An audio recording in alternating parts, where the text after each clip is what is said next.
Hey guys, and hopefully some gals too. I've really been enjoying the comments on the thread regarding the hardstyle kicks. And when I watched that video, it occurred to me that one of the plugins in Ableton called Corpus might be a really great way to address or approach sound design in that way when you're putting kicks together.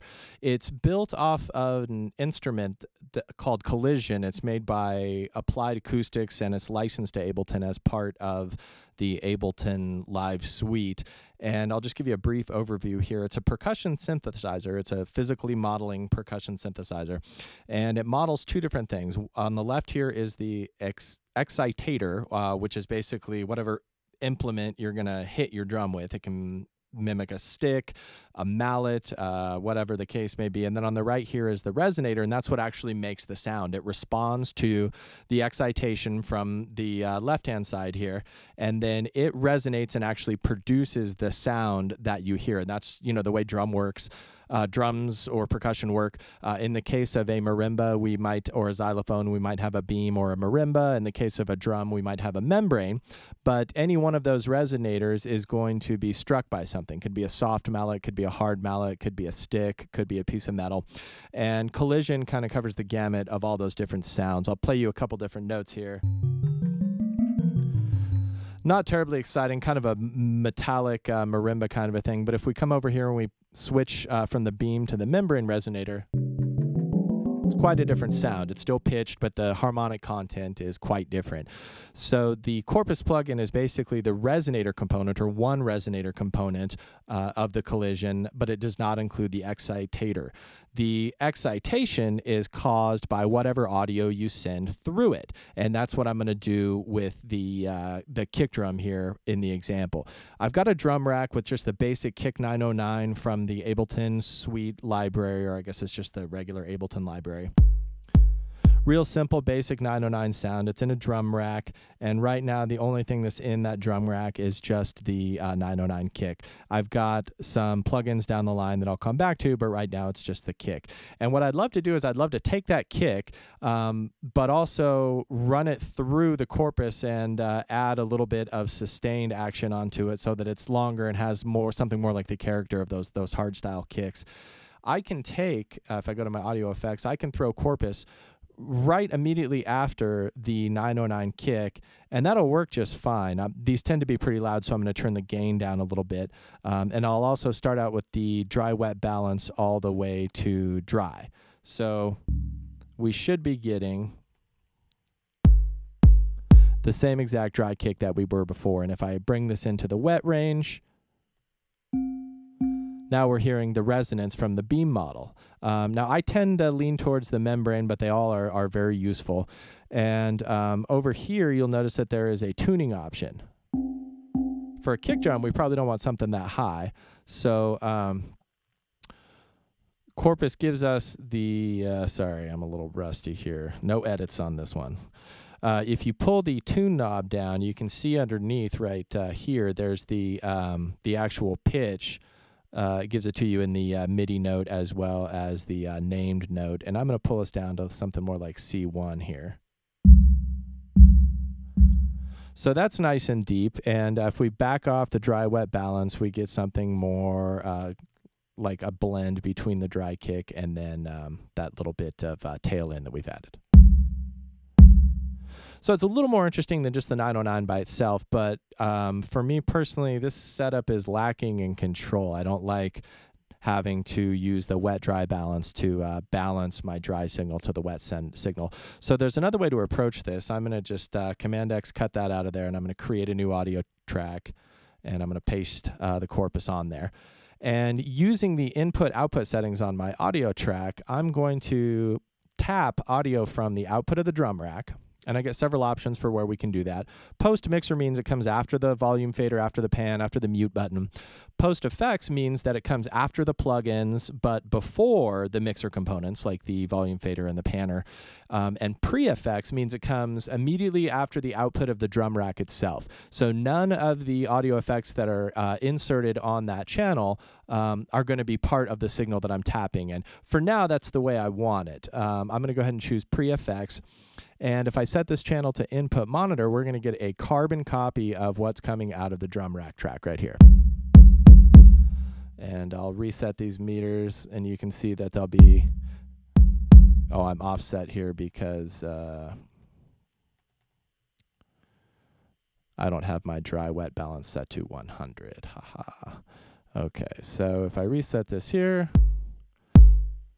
we should see those things more or less peaking at the same level. The Corpus is altering the level a little bit, but if I bypass it, we can see that we're seeing the exact same audio from the drum rack on this Corpus channel over here. So all of these parameters, like I mentioned, can be automated in the normal way, but some of the most useful ones are this decay and the material. Material is basically a ratio of decay between the high frequencies and the low frequencies. So if you push the material up, it'll get a little bit brighter. If you push it down, it'll favor the low frequencies more. And that's designed to mimic various materials like metals or rubber or wood or whatever. The decay knob is just a basic time, and that determines how long the sound continues to ring out. I got to put that back on wet. So you can see it's much shorter and it's fairly heavy on the bass. If I pull the material up but keep it long, we lose a little bit of that low end, and somewhere in the middle we get a nice beefy decay over about maybe 2-3 seconds. And it gives us a nice little tail end on our kick drum. Now, because we have these set up as different components on the in our mixer up here, it's very easy to use the basic built-in tools in Ableton to vary the levels between those two components, which in my opinion is a good thing. So here's where it starts to get interesting. The Corpus can actually, we can tune it to a fixed pitch, but it can also respond to MIDI notes. So if I create a new MIDI track over here, sorry, that's Command-Shift-T, and I go back and I tell Corpus, listen to the MIDI track, and you got to actually switch on this frequency. There's great information in these little helper dialogues over here that'll tell you what these different settings mean. That also makes it so that Corpus responds to pitch bend, which is very cool also. So I'll just go in here and I will create a very simple sequence. Again, we were using C1 earlier, so I'm going to start on C1, and I'll do quarter notes just in half steps right up the scale. And you can hear it's kind of walking up each time. Even though the kick drum itself is what's exciting the resonators, the pitch and the tuning of the resonators controlled by the MIDI notes over here.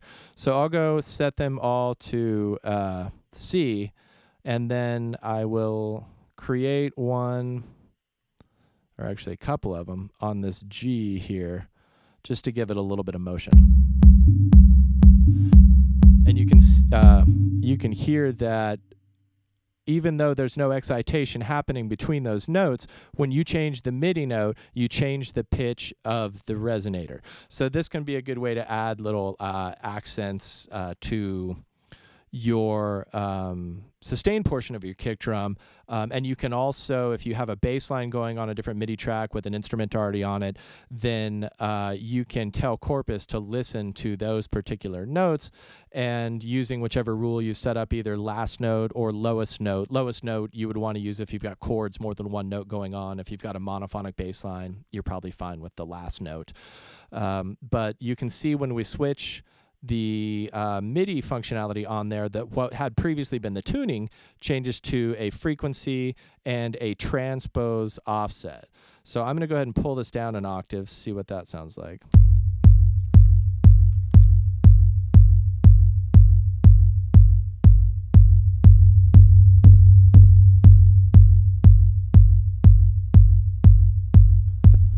And you can hear that's given us a pretty neat little sustained effect. Now, sky's the limit because you've got it on its own channel. You can distort, you can filter the Corpus, and perhaps most importantly for the techniques in the video, we can duplicate this.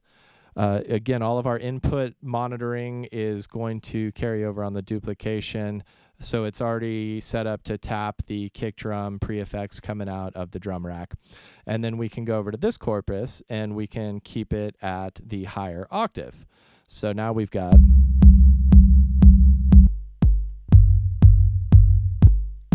we've got those as octaves of each other. And what would be even more interesting is if we could delay the second corpus, make it come in a little bit later in time. There's a couple different ways we could do that.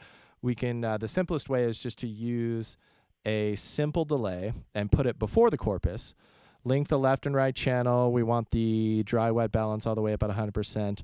And then I'm going to set it on eighth note for now. What we should get is the kick drum delayed by an eighth note, which is going to provide sort of a downbeat, upbeat rhythm. Typical, I know this ain't maybe the thing for hardstyle, but for house and techno, this is a very common technique. And if we add our original lower octave back in, we get this all driven off that original kick. We get a lower octave, a higher octave, and a counter rhythm to the basic kick. And it's very easy to use Ableton's mixer to control the balance of those signals. Now, that's the easiest way to do it. Another way that you can achieve a similar effect that has the perceived effect of delaying these signals is to use a gate or some other type of dynamics control. In this case, I'm going to use a compressor with a sidechain to soften the attack portion of the envelope. I'll switch the sidechain on and I will key this again off the output of the drum rack. I can do it post-effects or pre-effects. Since I am going to go back and add some effects to the kick drum that are going to change the character of the sound, I'll start out with pre-effects just so that my gate signal, my sidechain signal, is not influenced by the plugins that I may put on down the line. And let's see, I'm on the higher channel now.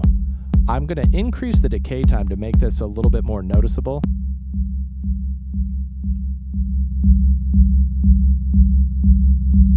And then I'll start to bring down the threshold on the compressor.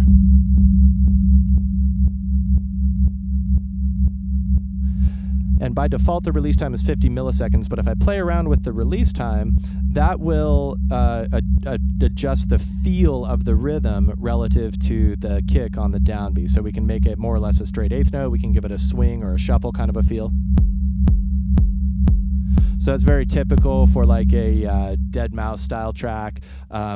Keys the sidechains the bass line off of the kick on almost every track. And if we mix a little bit of that lower octave back in, what we get is the lower octave matching the impact of the original kick, and then we get this higher octave sort of sneaking in after the fact. And then, of course, if we wanted to, we could take a like a saturation plugin and add it to the higher octave.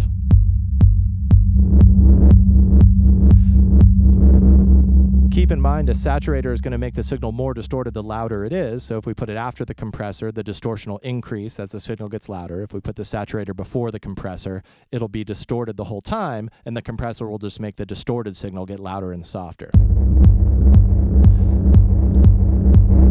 So very different sort of an effect there. But you can see how easy it is with a couple basic effects and EQs to get a very interesting effect. Now back on the drum rack, I had set up a saturator to give a little bit of distortion to that 909 sound. And because I had selected both my sidechain pre-effects as well as my Corpus channel inputs pre-effects, they are not affected, the dynamics of those sounds are not affected as I start to mess with and tweak the sound of the 909 itself. And I can also, I believe one of the first things he did after he started splitting the kick around was to take that distorted component of the original 909 and roll off a bit of that low frequency.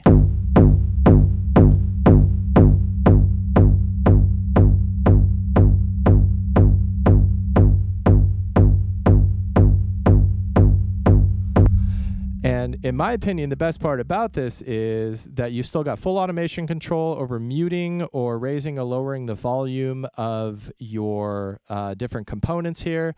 And if you want to automate the lower octave separate from the higher octave, you can certainly do so.